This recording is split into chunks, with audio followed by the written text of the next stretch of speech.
sadar ini tanda Allah ingin kamu naik level. Nah Masya Allah Ustadz Syam, boleh dong kalau kita udah dinaikkan levelnya, apakah tanda hamba tersebut akan semakin memiliki rasa takut kepada Allah dan kepada dosa sekecil apapun. Namun apabila belum memiliki rasa perasaan tersebut, apakah levelnya naik. Jadi kalau kita ngerasa, ih kayaknya aku banyak dosa deh, itu sebenarnya adalah ciri aku sebenarnya lagi mau dinaikin nih levelnya. Tapi kalau kita ngerasa kayak aku udah baik, itu emang benar tanda kalau Allah belum naikin derajat kita sebenarnya. Mohon tausiahnya. Baik, bismillahirrahmanirrahim. Tabi guru kami Ustaz Maulana Habib Utsman, Kak Caca serta para alim ulama yang dimuliakan Allah Subhanahu wa taala. Al-Qur'an surah Fatir ayat 28. A'udzu billahi minasy syaithanir rajim. ومن الناس والدواب والأنعام مختلف ألوانه كذلك إنما يخشى الله من عباده العلماء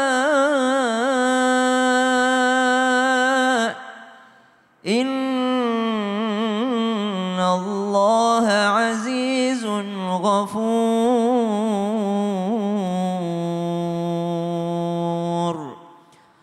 Allahumma arhamna bil Qur'an. Ada orang-orang yang kembali kepada Allah. Walladzina idza ma ataw wa qulubuhum wajilatun annahum ila rabbihim raji'un. Yang disebutkan dalam surah Al-Mu'minun itu. Mereka ketakutan menghadap dengan Allah Subhanahu wa taala.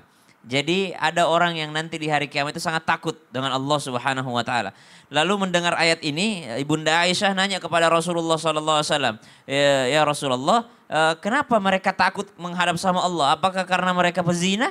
Apakah karena mereka sarik, pencuri, koruptor? Apakah karena mereka adalah orang zalim? Apakah karena mereka orang yang tidak sholat, tidak puasa?" Apa jawaban Nabi SAW? Mereka takut ketemu sama Allah, padahal mereka itu humul musallun, mereka orang yang sholat, shaimun, mereka juga orang yang berpuasa, mereka juga orang yang rajin bersedekah, mereka juga orang yang rajin beribadah. Terus kenapa dia takut ketemu sama Allah ya Rasulullah? Apa jawaban Nabi SAW? Karena mereka datang kepada Allah dengan ibadahnya tapi takut seandainya ibadah itu sebenarnya tidak diterima sama Allah. Inilah yang disebut dengan levelnya naik derajatnya, bukan lagi mikirin bagaimana caranya diampuni dosanya, bukan lagi mikirin yang lain, tapi sudah ibadah pun masih mikirin ini diterima apa enggak. Tidak lagi mikirin, ya Allah kapan saya jadi kaya, saya sudah bersedekah, enggak mikirin itu lagi. Ya Allah apa dosaku, kenapa banyak masalahku, enggak mikirin itu lagi. Tapi yang dipikirinnya apa? Saya bagaimana berjumpa dengan Allah, saya sudah sholat, saya sudah puasa, saya sudah zakat. Tapi tidak ada satupun jaminan bahwa akan diterima sama Allah seluruh ibadahku ini. Sehingga ada seorang ulama ketika dia pulang dari sholat, ada yang menzaliminya, dia langsung sujud syukur. Kenapa? Disirami air pas pulang dari sholat berjamaah. Dia baju putih, sorban putih, disirami air kotor sama orang. Subhanallah, setelah disiram apakah dia balas marah? Tidak. Dia langsung bersujud kepada Allah. Lalu dia mengangkat tangannya dengan mengatakan, ya Rob, alhamdulillah yang jatuh dari atas cuma air. Orang seperti saya ini pantasnya dijatuhi api. Subhanallah. Padahal habis sholat tuh dia tidak mengandalkan sholatnya. Dia tidak mengandalkan ibadahnya. Justru takut sekali akan Allah Subhanahu wa ta'ala. Sehingga disebutkan di ayat tadi, innama yakhshallaha min ibadihil ulama'u. Orang yang berilmu, mengamalkan ilmunya, merenungi ilmunya, sudah lagi tidak ada perasaan di hatinya yang lain, kebanggaan, kesombongan apapun itu. Yang ada dalam hatinya cuma ketakutan berjumpa dengan Allah Subhanahu wa ta'ala dan malu di hadapan Allah Subhanahu wa ta'ala. Jadi mengasah rasa malu itu perlu ya, iya dong. Ustadz Syam ya. Udah dikasih kaki, dikasih tangan, dikasih lisan, dikasih mata sehat. Kok ada orang buta bisa ngaji, kau bisa melihat nggak bisa ngaji kok bisa. Subhanallah, baik-baik. Yep. Jazakallah khair, Ustadz Syam luar biasa sekali ya Bu. Kasih tepuk tangan sekali lagi boleh Bu. Nah Habib, kalau sekarang kita mau bertanya nih sama Habib tentang apa sih, kalau tadi kan tanda-tandanya ini Allah sedang menaikkan derajat kita. Kalau sekarang pertanyaannya adalah amalan apa yang bisa kita kerjakan setiap hari Bib untuk menaikkan derajat kita Bib? Mohon tausiahnya. Ya akhir Caca Ustaz Maulana Ustadz Syam. Bismillahirrahmanirrahim. Allahumma salli ala sayyidina Muhammad wa ala ali sayyidina Muhammad. Apa amalan yang dikerjakan agar bisa mengangkat derajat kita di hadapan Allah Subhanahu wa taala. Yang pertama, yarfa'illahu alladhina amanu minkum walladhina utul ilma darajah. Allah akan mengangkat derajat hamba ketika hamba menuntut ilmunya Allah Subhanahu wa taala. Man sa'alaka tariqan ilal ilmi sahalallahu tariqan ilal jannah. Dan dia diangkat derajatnya oleh Allah karena menuntut ilmunya Allah. Allah mudahkan langkah dan jalannya menuju surganya Allah Subhanahu wa taala. Itu yang pertama. Yang kedua, lebih banyak sujudnya kepada Allah. Aktsarus sujud. Ketika dia banyak sujud, maka Allah Subhanahu wa taala akan memberikan derajat yang tinggi di mata Allah. Jadi banyak sujud diangkat derajatnya oleh Allah Subhanahu wa taala. Kurang sujud, maka kurang kebaikan, kurang keberkahan. Benar gak? Betul. Yang ketiga, sedekah. Sedekah itu apa kata Allah dalam Al-Quran? Allah memberikan apa? Memberikan rizki yang banyak, dilipat gandakan 10 kali lipat, dan bahkan orang yang sedekah itu Allah kasih dia ganjaran yang tidak terbatas. Mana yang tidak terbatas adalah Allah angkat derajatnya, Allah angkat kemuliaannya, Allah tambahin rizkinya. Benar gak? Berarti harus sedekah. Itu yang ketiga. Yang keempat, tawadu, merendahkan diri. Orang yang tawadu diangkat derajatnya oleh Allah Subhanahu wa taala. Jadi orang yang tawadu, dia merendahkan diri kepada Allah, dia merendahkan diri kepada makhluk-makhluknya Allah, merasa paling hina, merasa paling kotor, merasa paling banyak dosa, merasa paling apa? Paling jauh dari Allah.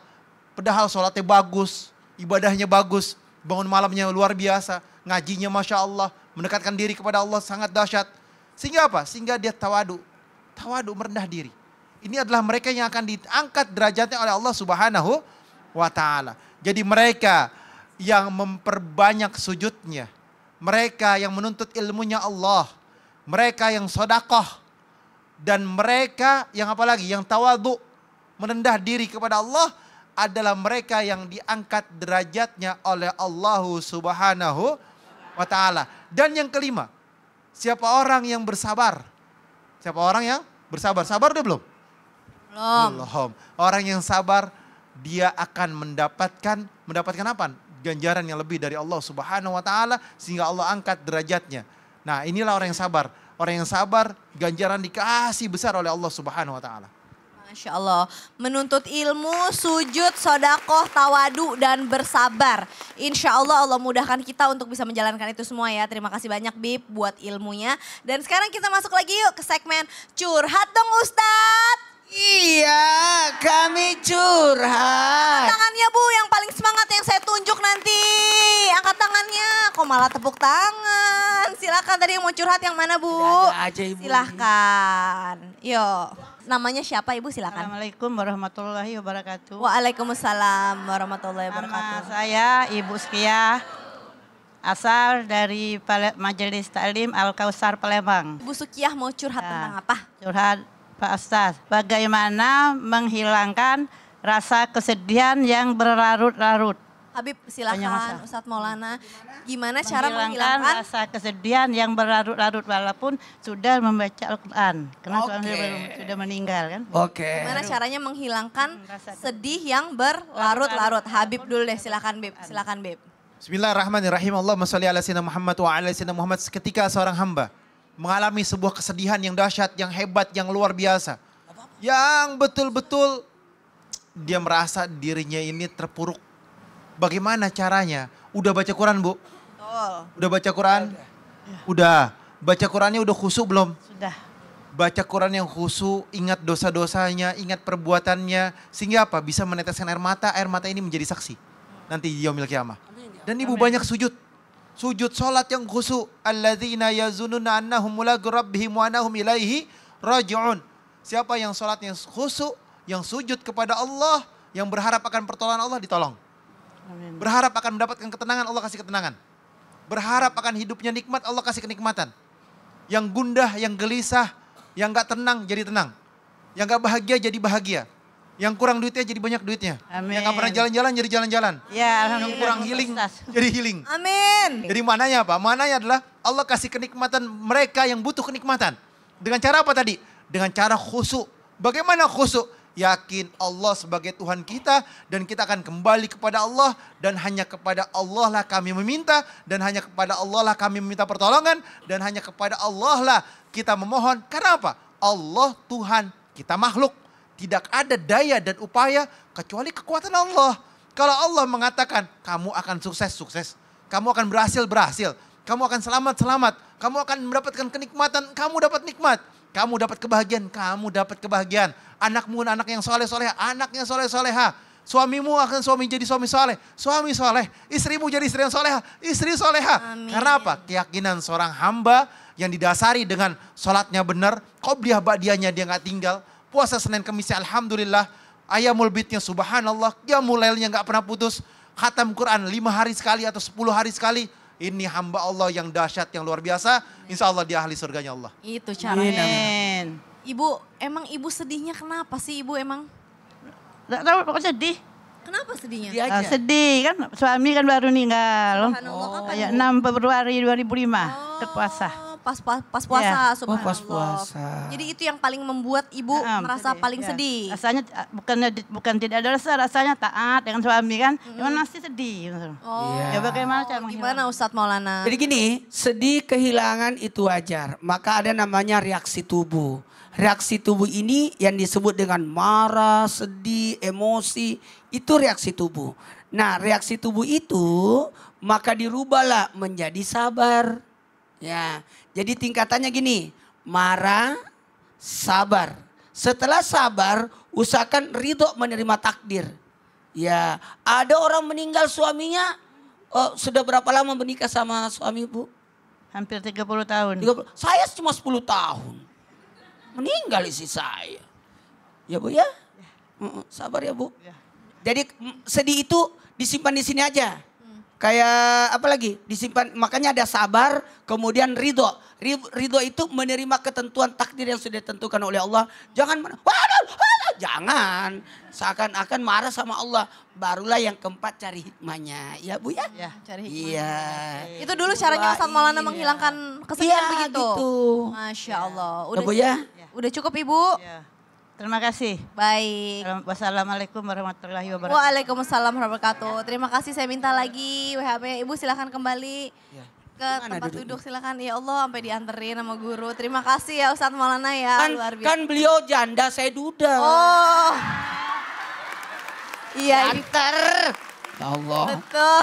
Saya mau ngomong gitu gak enak sama guru saya ya Apaan? Allah. Ustadz, sekarang masih ada yang mau curhat lagi nih Ustadz. Ada lagi? Coba angkat tangannya dong ibu-ibu, siapa yang mau curhat? Siapa yang mau Yang curhat? sebelah kiri sini deh gantian, silahkan. Silahkan ke depan. Silakan ke depan Ibu. Ustadz Syam boleh ke depan Ustadz Syam. Ibu siapa namanya? Nama kami Ibu Maryam dari Majelis Ta'lim Al-Kausar, Palembang, Sumatera Selatan. Tepuk tangan dong. Assalamualaikum warahmatullahi wabarakatuh. Waalaikumsalam warahmatullahi wabarakatuh.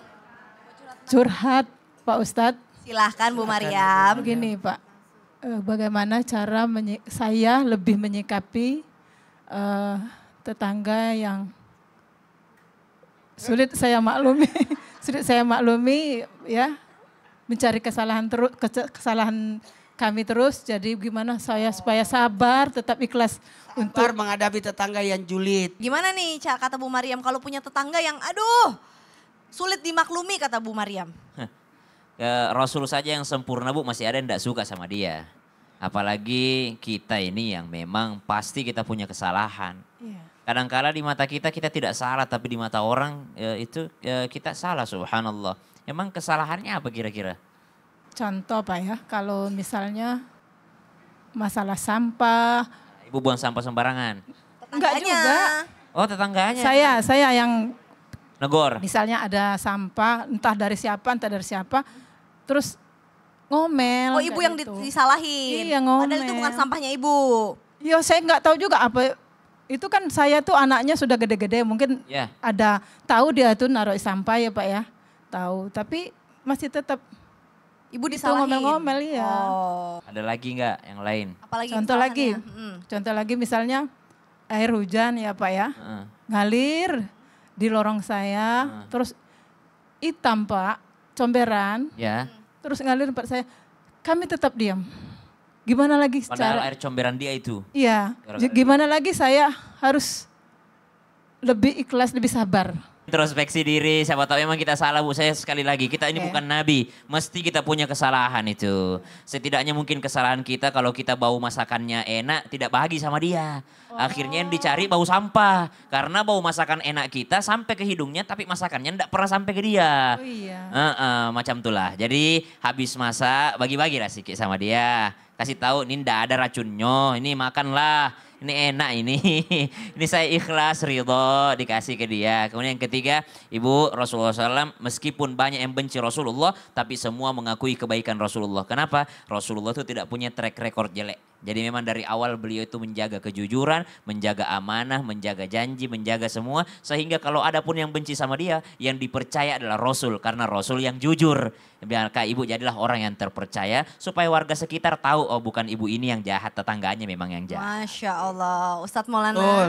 Betul tadi Ustaz Sasam, pembalasan keburukan itu satu, balaslah yang setimpal, namanya adil.